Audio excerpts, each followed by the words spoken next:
Summoners, in the coming Wild Rift League Asia tournament, we will get a brand new UI update for the Spectator mode. The new integrated UI design provides a better game watching experience with a simple picture and more intuitive information alongside the vivid visual effects.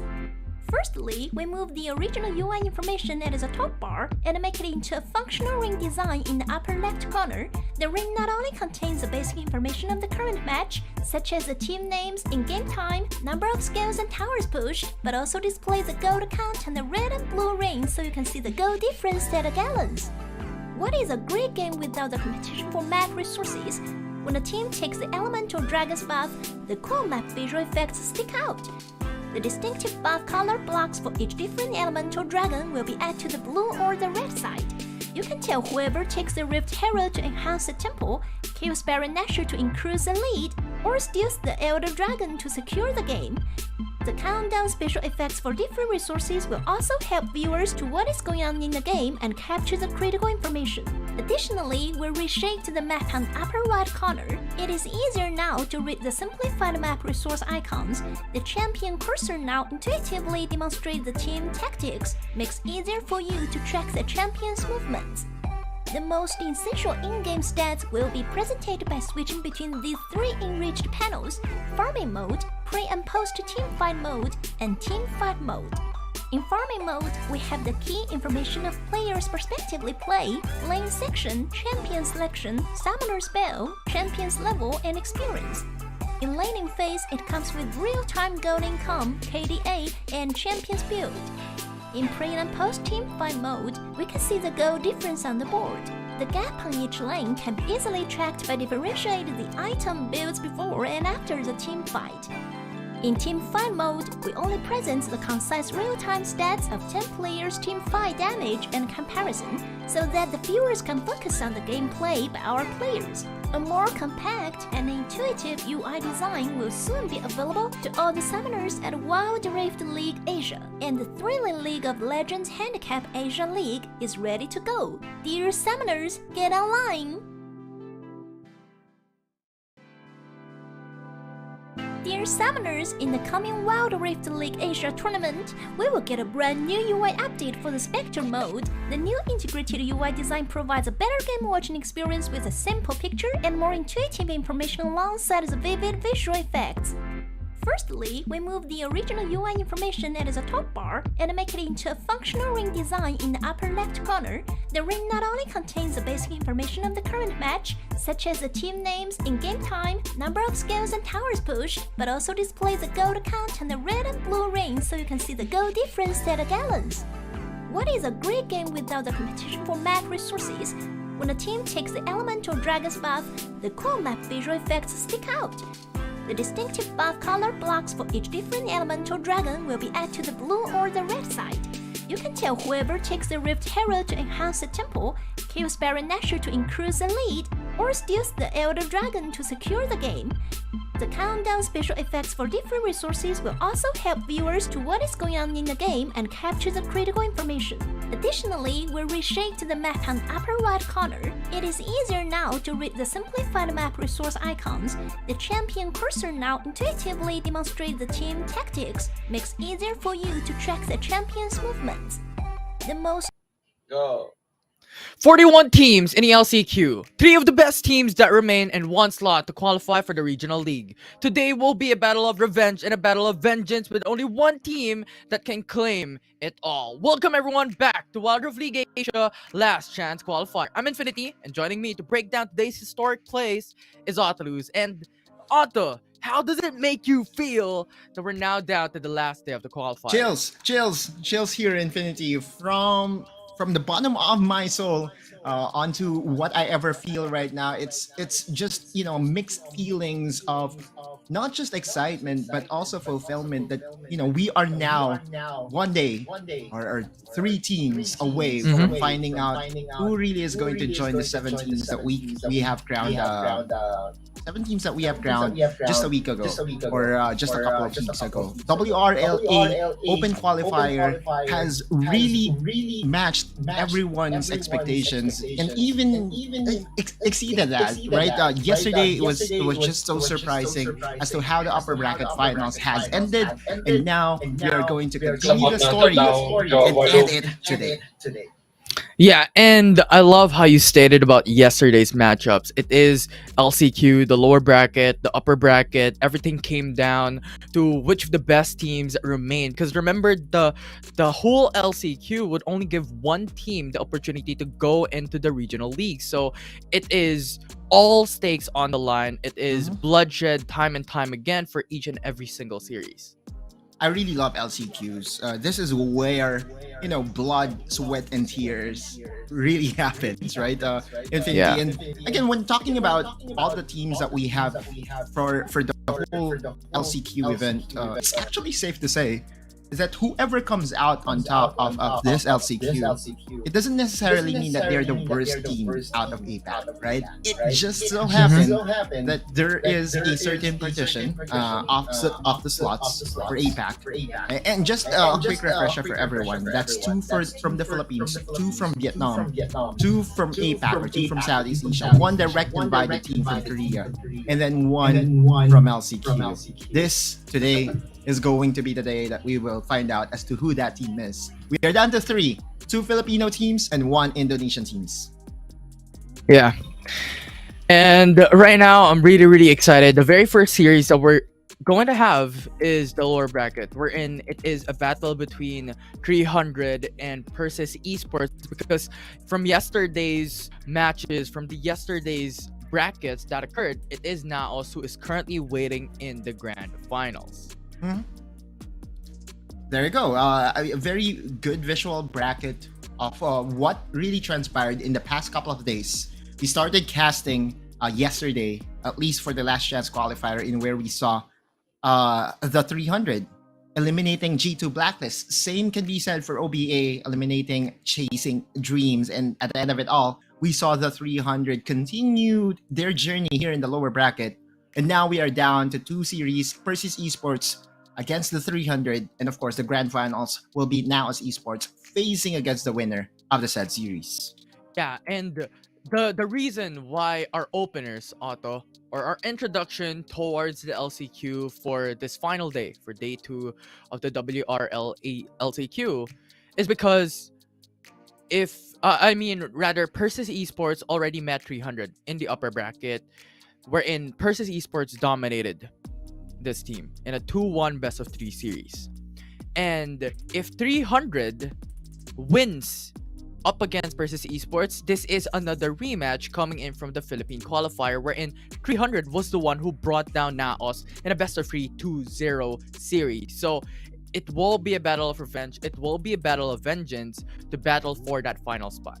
True. It's a very good callback as to what has happened here. So this matches, there's a sense of familiarity for all the squads, but there's a big asterisk that we have to talk about here, Infinity, and that is the lineup of the 300. The last time that Persis Esports did face against this squad of 300 was slightly different, right? Tatsuri was the one manning the mid lane, and 3ZL was not in the Baron lane. So now everything changes. Just what I would say, an eye test. In one glance, you can easily figure out that, or you can easily say that this version of the 300 is miles ahead, miles better compared to what they had before. And speaking of the lineup here of the 300, there you go. 3ZL, formerly known as Scylla, rejoins the lineup of 300. Then you have the comeback of Helios into the mid lane. Yeah, for sure. And talking about 3ZL as well, I want to dive deeper into what 3ZL's history is. It's not just a new player for the team, but rather the history behind this specific player is really long. The original team of 3ZL is RRQ, wherein he transitioned into Berjaya Dragons, to Oasis Gaming, to Eco Esports, and then finally returning back to his home team, returning back to the OG team that he was a part of for his very first esports organization. True. And now on the other side of the map, of course, we have Persis Esports, a team that really has surprised everyone here in Infinity. Even myself included. You have Top's Durl, but I think it's safe to say that the big standout for Persis Esports is one of the most consistent Indonesian player that they have. Since I've started watching Wild Rift Esports, Henry. Harry is not here, but Henry is basically carrying the mantle of the brothers here. Ramley and Dewa will be manning the bot lane here. And as you have said, the game plan of Perseus Esports was able to push down the 300 over to the lower bracket. So this is going to be a very spicy matchup, but eyes on Henry. Henry is so good. Yeah, and I love how you mentioned about Henry, because I want to state another player that complements this specific mid laner of Persis Esports. It is Ramley, who consistently shadows the mid lane, and it just gives so much power and so much extra space for Henry to move around. Maybe go into the bottom lane, match against the opposite side, or stay in the mid lane to match against 300. So it is really just a mix-up right now for Persis Esports, the type of strategy that they pour into the game. That's good. Now we will be seeing Ramley with Henry facing against Exosen, and this time no longer Tatsuri, but Helios, right? So this matchup, we enter into the draft here. We have set our expectations. We have laid down the foundation here in Infinity, and now we enter the draft with Renekton being the first ban. Yeah, and I'm excited because something will change today. Two of these teams have already met in the past, and something has to give. When it comes to the bans, Renekton and Ziggs will be the priority. We have to also consider what would be the playstyle of the 300, at least in this game number 1. We saw them get outmaneuvered by Zoe, by ranged mid laners, and that's actually a thing that I would say could surprise the 300 here, because again, Helios is a very big assassin player. He plays the Zed very good. He plays Riven most of the time. And when it comes to matchup against ranged mid laners, there is an avenue for the ranged mid laners to actually win against them. There you go. I'm actually liking this. The 300 is banning the Zoe right away. Yeah, and this Zoe is the one who almost defeated NAOS Esports in the upper bracket finals to go for the spot for the grand final. So really just banning it away gives 300 more power to adjust towards the game. So I'm loving, as you stated, Zoe being banned is something of an effect to PSO as a target onto Henry. This time around, we're waiting for the last ban for Persis Esports on what the target is, but looking at the past games, looking at the past series, 300 always prioritizes Riven if it's open. Or a Camille. It really depends. Oh, okay. So draft would be just have a quick restart. That's okay. But from the bans, we could easily say that both these teams really is not going to make the same mistakes as what they have done in their previous losses. All right, Rakan by Exosen has been banned away, which leaves the Aatrox open. Now, this is going to be scary for the side of PSO because Yumi is open, and we know Infinity how busted the Yumi plus Aatrox combo is. Aatrox innately of itself is already unkillable. Add a cat onto that, it makes it literally more unkillable, if that even makes sense. So it's just so scary right now if that will be picked up by 300, but PSO answers with Camille and Riven. Yep. And looks like that they are planning to do so because they have opted to go for a Lux that should go to Marky. And once you have a Lux in the bot lane, oftentimes all she has to do is to just clear the waves, similar to the Ziggs. And also, it gives the pressure to PSO because Ziggs has already been banned away. Zoe has been banned away. What would you pick if you're Dewa? Yeah, and it is a question. Looking at the history, there is a Zeri that has been picked up by Persis Esports. You'll also have, a Zeri being picked up against NAOS Esports yesterday. So if that will be the case, that could be open, but it did not result in the best of series outcome for PSO. But we'll see how that would turn out. Right now, the priority bans would be towards the support. Nautilus, Senna, Gragas removed from the champion pool. Yeah, but Yumi is still open, so that still is a very big possibility here for the 300. You ban away this tank junglers, you ban away the other enchanters. 4 of the last 4 bans, 4 out of 4 of the last bans are actually targeted onto the supports. You did say Zeri. Zeri has not have had a pop-off moment, at least in this tournament, at least in the games that we have tested. So I think this makes a lot more sense. PSO going to a more stable pickup here, going for the Corki. Meanwhile, Exozen will elect not to go for the Yumi, but instead go for that tanky support in the Braum.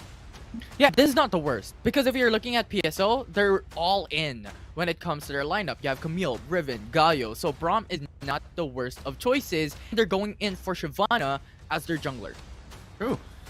One of the bigger things to consider when you pick up a Braum is what would be the lineup of the opposing team be like. If they are concentrated on, short range champions or melee champions as we call it, then the impact of a Braum just multiplies by 2, by 3 because of the concussive blows, because of the glacial fissure. You can disrupt the tempo of PSO right away once they try to engage. And now they're going to round up their lineup PSO with another melee champion. I'm actually liking the Braum pickup here just because they're facing against a lineup of 4 melee, 1 ranged. Yeah, and now given that aspect with 300 having that a little bit of counter with the support pick, how would PSO have to maneuver in the game to outcome that counter from 300? Well, to be honest, like PSO wants to really divide the map. That's the game plan. Fighting as a 5 against the lineup of 300 is suicide, right? You actually look at this lineup, regardless of what angle you come from, all that needs to be done here by Exozen is to man Marky, to stand beside Marky, just to make sure that Marky is A-okay and super safe. Once a Glacier Fissure comes in, Chaz goes in, 3ZL goes in, Helios goes in, and it's just going to be so problematic for the squad of PSO. So to answer your question, divide the map, divide and conquer, that's the game plan for PSO. Alright, divide and conquer for PSO, and I really do like your point there, Otto, when you stated about so much follow-ups, because it's not only like single target. You have Aatrox with AoE knockups, Shyvana with the ultimate with AoE knockup, Jax with AoE stun, so much utility and engage tools built into the draft, and this is going to be really, really scary. And the winner of the series will proceed into the grand finals where NAOS is waiting. And it's also a message sent over to NAOS Esports. I mean, if you are in the shoes of NAOS Esports, you would be watching this and you would try to analyze what could be done in the upcoming grand finals later to get that leg up or to get that advantage. But to me, both the teams are not really giving away that much. All they're doing is drafting the same thing that has been working, has worked effectively for them. But let's go into the game here, Infinity, because this is going to be very exciting. Lower bracket finals game number 1 between the 300 and PSO. Yeah, the previous superstar team considered here in the Philippines, regionally in Southeast Asia, up against the last hope for Indonesia to qualify for Wild Rift League Asia. And I'm really excited. This is game 1 of the lower bracket finals. Look at the start of PSO. They tried to replicate what was effective the last time that they met, sending over 2 players into the mid lane. But then again, the 300 already knows what's up. They knew that this is going to be the playstyle of PSO, and they came prepared, sending Marky and Exos into the mid lane. Yeah, as expected, you have Ramlee consistently doing this ever since yesterday and even the day before, wherein we were watching the co-streams of the WRL-A LCQ, then we're watching how PSO played yesterday. This is their playstyle, and 300 knows it, And the mirror plays from Exosen, the strategies that they're doing is really good to play up against how Ramley is rotating around the map. True, and if you are Coach Kaigu, you should be smiling right now because you got the first read. The first read of what PSO wanted to do was a success for the 300. And as a coach, I would say, job's done. At least for the first 5 minutes, because this time there won't be any losing lane whatsoever for them. Helios is actually winning the trades against Henry. No surprises there. I mean, this guy was built for trades like that. Even on a late game scaling champion, he would find the angle to make it work. Yeah, and there's just so much individual experience built across the team. Right now, though, 2v2 in the mid lane, just an early engage coming from PSO. That was great coming in from Ramley, but going back, it's just so much individual experience. Helios in and of itself from mid and top lane. This just gives so much flexibility for the whole team. True, and now Chaz will help out Helios in delivering this set of minions over to the tower just so Helios could easily recall for a good reset. Now, on the other side of PSO, did actually a very good job. Yes, they have the priority in the mid lane just because they have Dewa, which is, the stronger mid laner because of all the AoE to get priority off. They were able to send Exosen back home, and their reward was getting 2 scuttle crabs at the first 2 minutes and 30. That's actually huge because that means the Chaz won't be able to get that crab, but that's okay though. That's a Shyvana. All he wants to do is to really farm the jungle camps. Yeah, and when it comes to the opposite end, because you talked about Chaz with the Shyvana, I want to talk about Jurl as well with the Zed as their jungler. But Engage. before then, we're going to have another fight. This is a 3-man roam coming in from PSO, but Helios just walks back with a flash and a barrier burned. Yep. Now they're not done yet. They know that they still have the death mark available, but standard 300, classic 300. Protect Helios at all costs. And yeah, Helios, yes, he did expend his flash, but for what? For 2 ultimates? Now, First Blood comes through into the mid lane. The 300 secures it, but PSO gets a trade back with a 1-for-1. We didn't see that coming. I didn't see that coming. Again, Marky and Dewa did have some exchange of pleasantries. Henry, though, by himself, there could be an engage. The ultimates are ready. They're going solo as Henry is pinned down with CC chains coming all around. Ramley trying to execute Exosen as an exit kill, but Exosen is still AoE tanky. Helios, 2-man Tonto coming in from Ramley, forces out the flash under the turret to go back to safety. Dewa? Now Dewa goes in with a Valkyrie to close the gap, gets a kill on Look the at Helios. Chaz, though. Ramley going for the knockup, but No Chaz way. is just too strong. Team White. Now goes within flash, but Ramley is alive with 1 hit away Little from invite. death. Oh, fight is Mark. Misses. It's Mark, but that's okay though. I mean, it's a 2-for-2 overall. Or 2-for-1. 300 getting that leg up. First off, diving the Baron laner, or Henry, I mean, here in the mid lane. And Henry is not being given space. This is not like what we have seen from PSO when they were winning against the 300, in where we saw Henry really owning the early game onto the mid game. Now it shows that 300 is just so ready for that game plan, for that playstyle, and is actually winning at least by a bit in the early minutes of this game. Yeah, they don't want history to repeat itself. They want to defeat PSO, the same team that brought them down in the lower bracket here in the LCQ. Right now, though, 3 seconds before the Rift Herald and the Dragon comes up. So objective takings and clashes can be expected. Yep. Well, if you are 300, you want to avoid this team fight as much as possible because, one, they have the package from Dewa available, and in 45 seconds, that should expire. And looking at the priorities here, PSO wants to up the tempo. Meanwhile, 300, this is understandable. You want those dragons if you are a Shyvana player. Yeah, and they secured their very first Drake for 300. This is a 1-for-1 with Rift Herald coming into PSO. And now with a hover coming in from Persis Esports on top, this could be a Tower First Blood that they want to get. Yeah, this is a trade. No, not the best final spark coming from Marky, but that still is okay. Because PSO, yes, they got the Rift Herald, and Rift Herald is basically secured for that first tower gold. Didn't happen because 300 was able to secure the tower first in the bot lane. The good thing for PSO is that they can actually use the Rift Herald over to the mid lane, which I think that the 300 would be prepared in the next few minutes because one, they could just easily send Marky and XSN to defend. More wave clear for them. Just as long as Marky won't die, then yes, this mid lane shouldn't die. It still is at 80% health. Yeah, and both these teams really just want to get so much value without giving anything else from the ending team, considering how 300 has been playing it so far with the trades in turret and getting the tower first blood gives him a lot of gold. Rift Herald spawned in the mid lane though for this game. Helios is here. Helios comes to the backside. Gerald will be able to shadow out, so no kills will be secured by 300, and Rift Herald is dead, but low HP for the mid lane tier 1. Yep, PSO though, pressure on all fronts. Top lane, bot lane.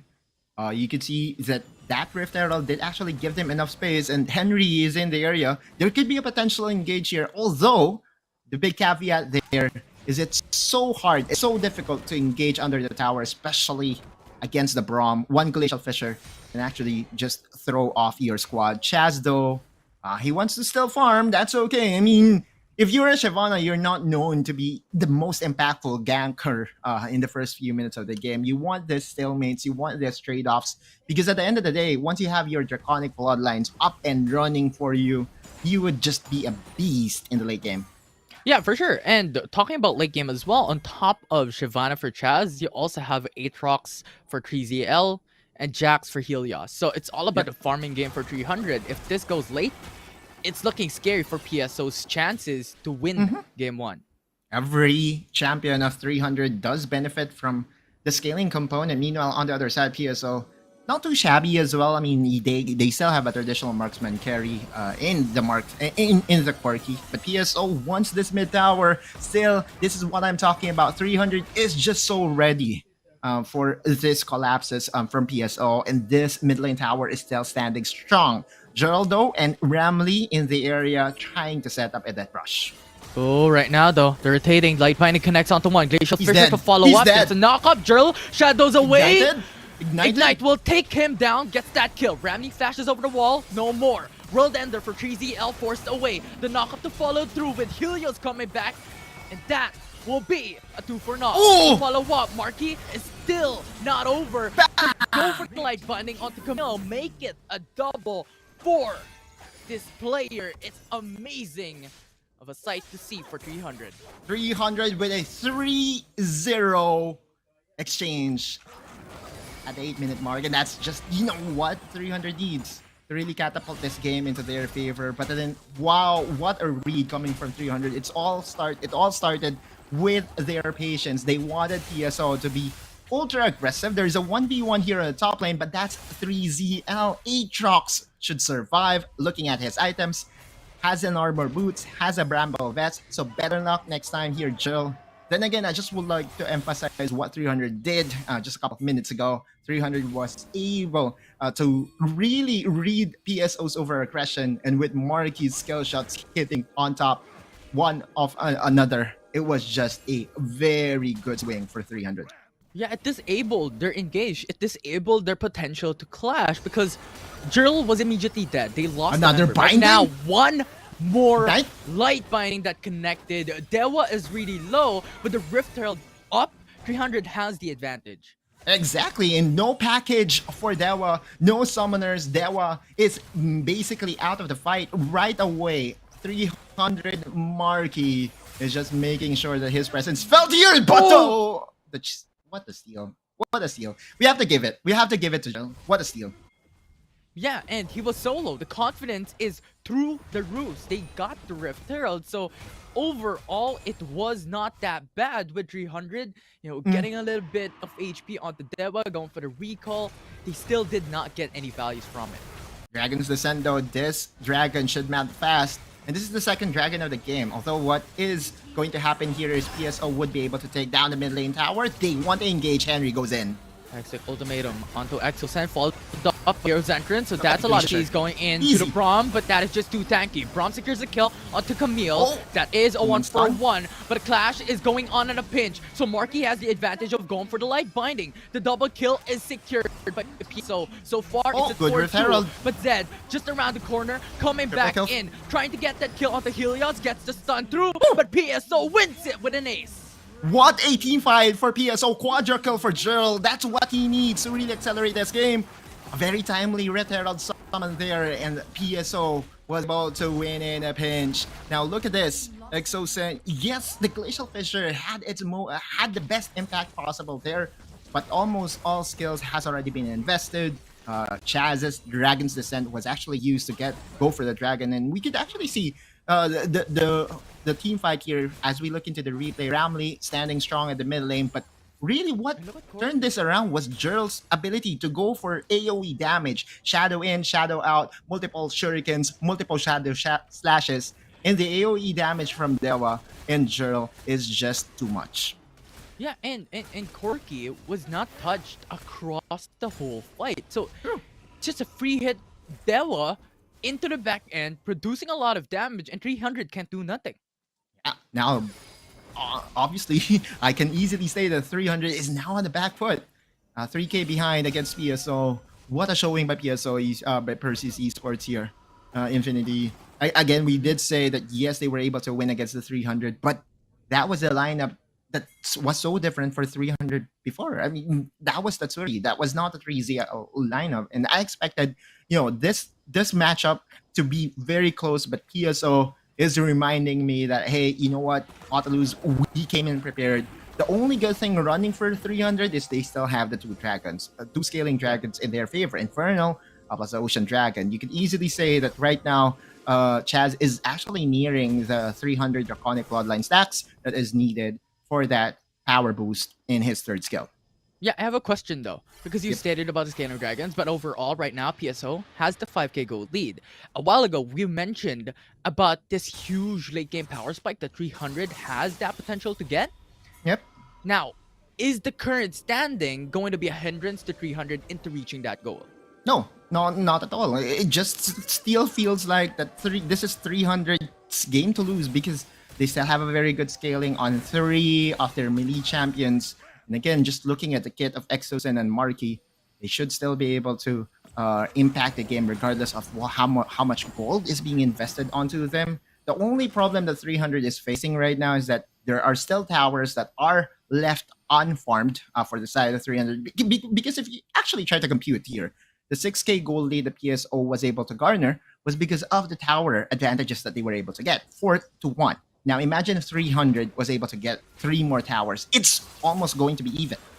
We'll see. Right now, we're having a run back. PSO going in for the jungle invade to get Fisher the gank misses, though. into the bottom lane. Hero's entrance will knock up onto Aatrox. 3ZL is gone. Brought to follow up. PSO has just gotten 2 for null trade immediately into the start of that fight. And now 300 is on the back foot once again. PSO pressuring the bottom lane, gets the inhib turret, and they're out of there. They get so much value. 14 minutes, inhibitor respawns in 5 minutes. That's another huge play coming from PSO. They continue to surprise. I did say that 300 still is in a winnable condition, but if PSO plays the map like that, if PSO goes and plays aggressive, it just doesn't make 300's lives any easier. Now they're actually taking away resources from Chaz, and PSO is just in the position to put pressure in this Baron because now they have a natural pushing wave in the bot lane. Yeah, and I want to call back to what you stated a while ago with 300 having that advantage when it comes to a 5v5, but PSO doesn't want to go for it.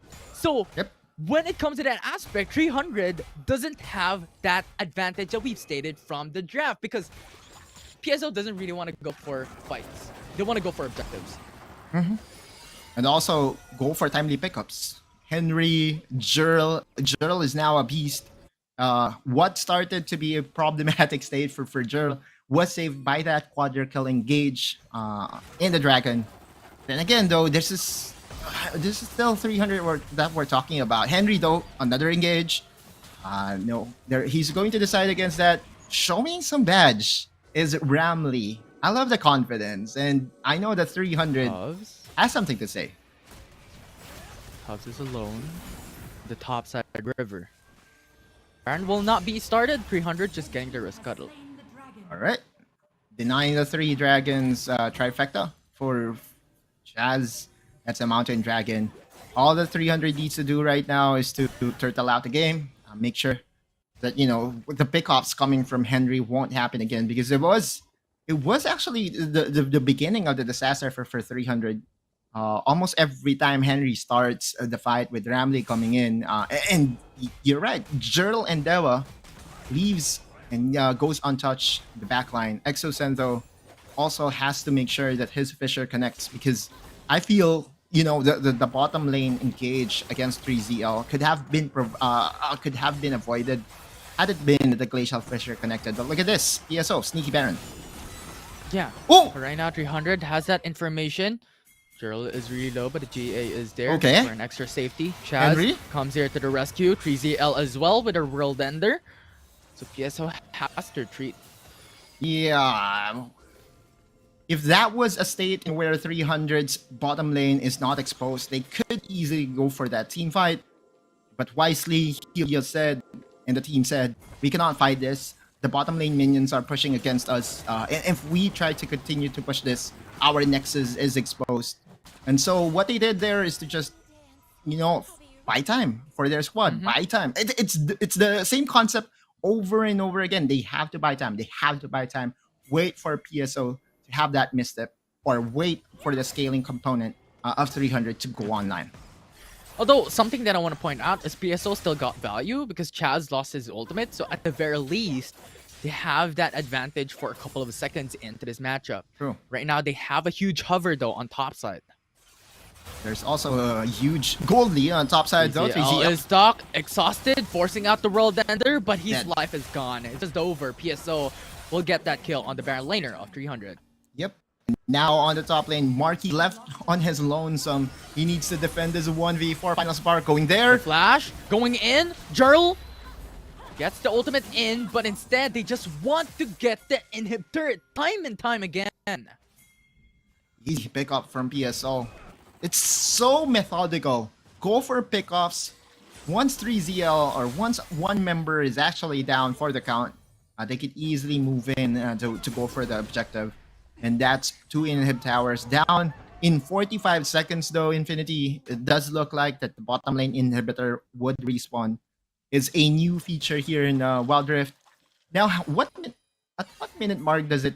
No, I think it will still be 5 minutes. The top lane inhibitor turret. Again, just looking at the state of the game, you could easily say that yes, PSO is so ahead, but there is this thing about the lineup of 300 that makes me say that this is still winnable for them. Henry face checks, knocks up by 3ZL, and that is so much CCs coming down. Ramley with Hero's entrance. Dragon is still available. But now There you go. Galio is stuck in the middle. Chaz forcing out the ultimate as well to jump over the wall. Ramley goes back to retreat with the flash. But binding. Dewa is there to engage. They still want to push through with the kill. Jerl in their front line. Braum is in danger, but goes back to retreat. They look to find Marky, and Jerl is catching up. He's chasing them down, but Jerl is alone. You have them coming through with a Valkyrie as well. But Exocen is safe with so much tankiness. Now Dewa has the killer instinct to get and find more. However, this is a 2v1 in the mid lane. Helios has to force out the flash and retreat as PSO dominate. Did they? Did they, Infinity? I don't think so. I mean, PSO, yes, they won the team fight, but 300 was able to mitigate all the damage losses that they needed to do. And in 10 seconds, the Elder Dragon, imagine if one player from 300 goes down, that could have been the easiest Elder Dragon for PSO in this game #1. But because of all the mechanics that this player has, covering for each other's backs and, you know, timely stasis, one after another, 300 is still 5-man strong and could contest this Elder Dragon that is being started by Tufts. Yeah, you're absolutely right there. It is PSO who lost one of their members throughout that fight. Now 300, we'll see how they would play this, This is because too right now impatient, Elder though. Drake would be the target by PSO in the front lines. You have Camille starting up that fight. Okay. PZL once again would be that target, forcing out the flash and the World Ender to sustain much longer. Elder Drake would be reset, and 300 has all of their members still up. Yep. Now Helios is pinging, I'm on my way, I'm on my way. But the Dragon's Descent is going to be so pivotal in this Elder Dragon fight. Ramley has the control, but will not be able to knock up onto Final spark. Chaz. And No, Chaz Marky! will not be able to do it. Marky! Marky just had the miracle steal. They got the Elder Drake. However, PSO already got 3 members of 300. They have the member advantage, and they're looking to go for more. Helios is down, and Marky is the sole survivor of this team. PSO won that fight. Winning that team fight and is eyeing to finish this Infinity. Dewa is here. The Elder Dragon is still alive. How will Marky do this? A 2v1, a 3v1 final spark onto the minions. Half out on the Nexus. Falling down, Henry is just punching it, and now it's PSO getting the first game in this series. What a team fight, what a game. It was an 8k goal lead in favor of PSO, but you could feel the 300 still in the game. This is what we expected in the lower bracket finals. So the ending of this game is a 1-0 advantage for PSO. Yeah, and it's crazy to watch. A lot of back and forths, but PSO once again defeating 300 in the very first game in the lower bracket finals. Crazy. That's amazing. Amazing. It is indeed crazy. I mean, 300's playstyle is somewhat expected from them. It's the same thing, right? It just came down to that one team fight in where Gerald was able to get that quadra kill. But you could feel that at this point, they were winning. Chaz flash twin bite, not going to finish off Ramley. This is one of the counter engages by 300 that I thought really did catapult them the early game. Helios, Chaz, 5-man strong, and their chase potential is actually very good as well. Yeah, and it's not, I mean, rather PSO knows that when it comes to the late game, 300 has that huge advantage. So they're constantly getting these objectives. They're constantly putting that pressure early mid. Yep. And that just made them win the game. Yep. You know what it actually feels like to me, or what this game tells me? At least in my naked eye, it does feel that you cannot give PSO early access to Rift Heralds because they can just farm these turrets, get advantages in the map, and then I'm not 100% sure where this came from, but it does remind me of Chinese playstyle. There is a reason why in competitive you go for the Rift Herald as a priority instead of Dragons, because you can actually do this. You can win by making sure that towers of the opposing team could easily be destroyed. And the Elder didn't have a replay, bummer, but that's okay. I mean, let's move on. That team fight, at the end of it all, was actually a win for the PSO just because of Dewa's ability to dish out damage. Dewa on Zoe was a beast. Dewa on Corgi also a beast. Yeah, and that is what we've stated time and time again when it comes to those team fights, that Dewa is constantly safe and he's just free hitting on those champions. And that just produces so much damage for the team. So when it comes to that 5v5, that was just around the corner watching his teams die while he dish out so much damage. Just an overall very good plan coming from PSO, and look at him. If you win against the 300, one of the best teams in Southeast Asia in quite a while, you are free to have whatever post. That's actually a very menacing post, and it's very well deserved. Dewa deserves any post, or to do any post. TDA of 7.0 and kill participation of 93%, and as he said, untouched in the backline. Yeah, and right now they are going to have the advantage in this series, and 300 is not going to have the best time so far. If they lose the next game, it's over. Backs against their wall. The lower bracket kids. We'll have to find out. Have to go for a pause here, Infinity. Yeah, and that's about it. Game number 1 has ended. We'll see if 300 can break down that wall, or if PSO can down and go to the grand finals. We're gonna take a short break, but don't go away. Dear Summoners, in the coming Wild Rift League Asia tournament, we will get a brand new UI update for the Spectre mode. The new integrated UI design provides a better game watching experience with a simple picture and more intuitive information alongside the vivid visual effects. Firstly, we move the original UI information at the top bar and make it into a functional ring design in the upper left corner. The ring not only contains the basic information of the current match, such as the team names, in-game time, number of skills and towers pushed, but also displays the gold count and the red and blue rings so you can see the gold difference at a gallons. What is a great game without the competition for map resources? When a team takes the elemental dragon's buff, the cool map visual effects stick out. The distinctive buff color blocks for each different elemental dragon will be added to the blue or the red side. You can tell whoever takes the Rift Hero to enhance the temple, kills Baron Nashor to increase the lead, or steals the Elder Dragon to secure the game.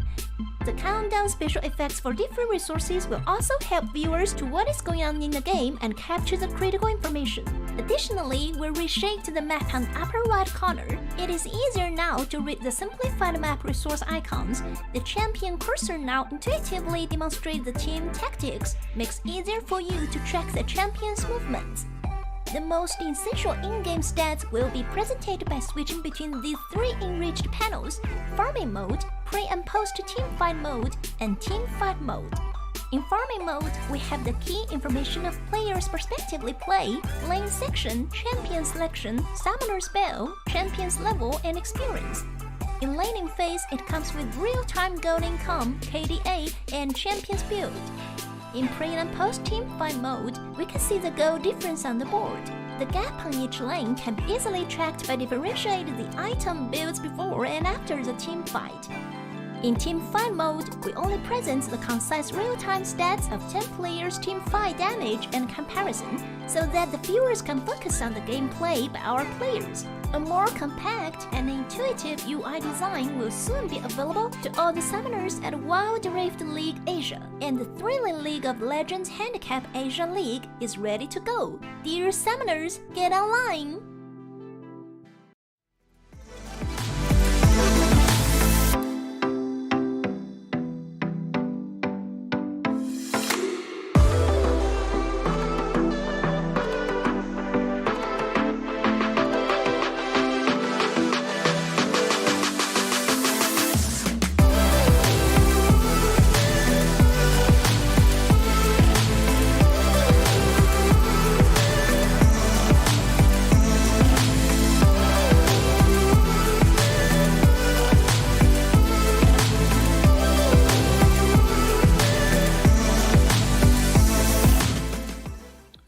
Welcome back everyone to the WRL-A LCQ for the lower bracket finals, with one game away for PSO to go to the grand finals where NAOS is currently waiting. My name is Infinity and this is Otto Luz. Right now we're down to match point here, Otto. Exactly, and you could easily feel that Persis is just so confident in facing the 5-man stack of 300. They did not falter. At one point, 300 was able to secure a big team fight win, but that didn't stop them. You know, after winning that team fight, after the second dragon, it was very calculated, aggressive plays from them that really catapulted them their win. The reason why I said calculated was what they did was to just get some pickoffs. After getting a pickoff, translate it into an objective. And you know what's the best part of it? They don't overextend. Once they're done with what they came for, they back away. Yeah, go in, go out, right? Go in, go out. They get value already. If they stay a bit, there is still that risk of 300 getting something out from that objective taking for PSO. So there's just really good, and I want to commend how Henry always consistently goes in and engages those fights. Those hextech ultimatums just set up the whole team for success. Oh, indeed. I mean, he was on the back foot. He was easily targeted by the 300. The freedom Henry was able to get in their last encounter did not happen in this series, but it did not matter. As a Camille, what you actually want to do is a farm as much gold as you can. But even if you don't really have access to enough gold, you will still be very impactful, just as long as you have a very good game sense. So kids out there, just look at how Henry did that game, or just look and watch as to how he played that game, because that game was a clinic or was a seminar as to how to play from behind. Yeah, masterclass coming in from Henry. But now moving on into individual players, now going into the overall team perspective of this game too, because a while ago PSO won that through and through for game number 1, and this time around, what would 300 need to do? Did they have to change their draft, their playstyle to win this game 2 to move on to game 3? It also means that that's going to be the case here, Infinity. Yes, PSO is just so disciplined in their approach against the 300. They're not going to overcommit, but they still go for aggression, right?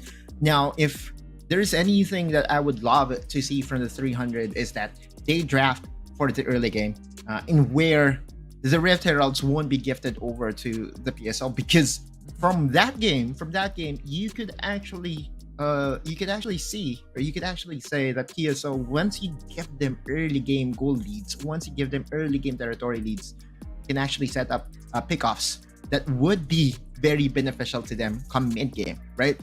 At that point, I mean, 300, the game itself, if I actually look at it in one collective paper, you could easily say that 300 still had a chance, but PSO did everything that was needed in order for them to stave off 300.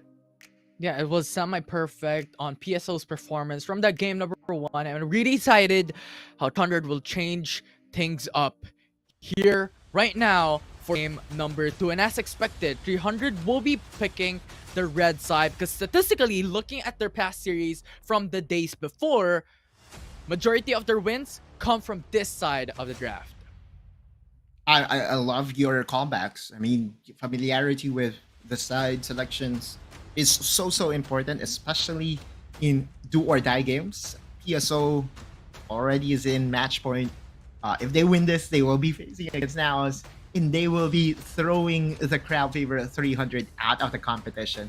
I mean, I haven't. It's actually, a story that we have to write up here, Infinity, or we have to discuss, that if 300 does lose this, it's, the culmination, or it's the ending of a fairy tale story for them. But enough of that. Let's move into the draft and see how PSO would go for the kill. Yeah, we'll see, because right now we're swiftly going on through the bans in this draft for game 2. Ziggs, Rakan, Camille, Renekton removed from the champion pool in this game 2. Possible target on the junglers as well, just to mitigate the impact of Chaz.